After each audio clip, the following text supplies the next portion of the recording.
All right, hello friends. So let's talk a little bit about Dune. Okay, so sorry, candy. I'm gonna give you a little bit of context, a little bit of spoilers, but not too much, just from the novels. Okay, so I want to tell you guys a little bit about the universe and the world of Dune. So, Dune is considered the greatest written science fiction ever put to pen.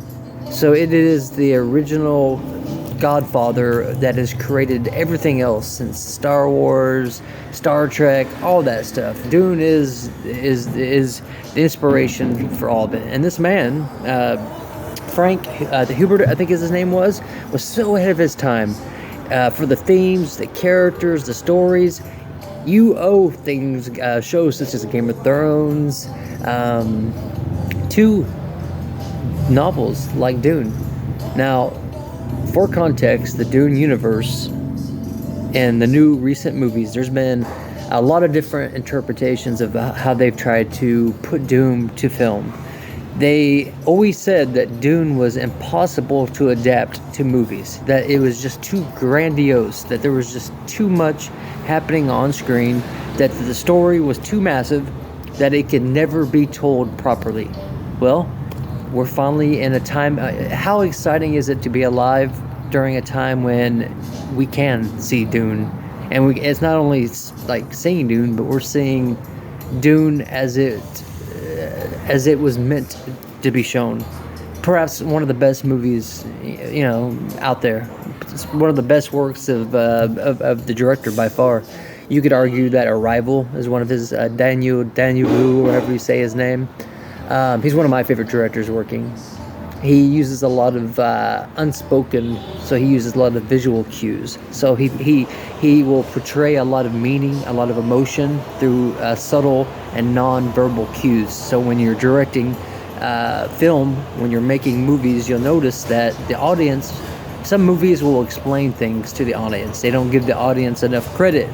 But he does. He respects his audience to the point where you are intelligent enough to understand the context of a scene, the feeling of a character, and so on. And that's something that he does masterfully. And his DP has worked with him since, which is director of photography. So it is his cameraman. Has worked with him since Blade Runner 2049. I think he worked with him Arrival, and yeah, he's one of the best in the field. In the field too. But anyways. So Dune, if you're wondering about the movies on Dune, okay, let me give you a quick little guide.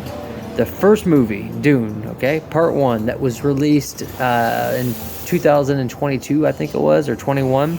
That is only the first half of the first book. So there's a lot of books, okay? There's Dune, The Children of Dune, Dune Messiah. There's a whole story that takes place thousands of years into the future. The Dune universe is massive, okay?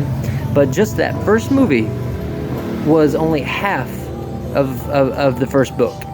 Now, the movie that David Fincher made, I believe was it Fincher? They created in the 80s or 70s. No, it was the 80s. That they tried to cram that entire story into a 2-hour movie, and it's just impossible.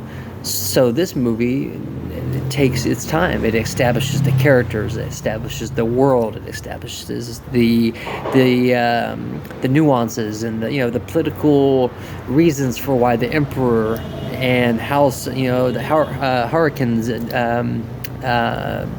do what they do, why they betray House Atreides. The Benny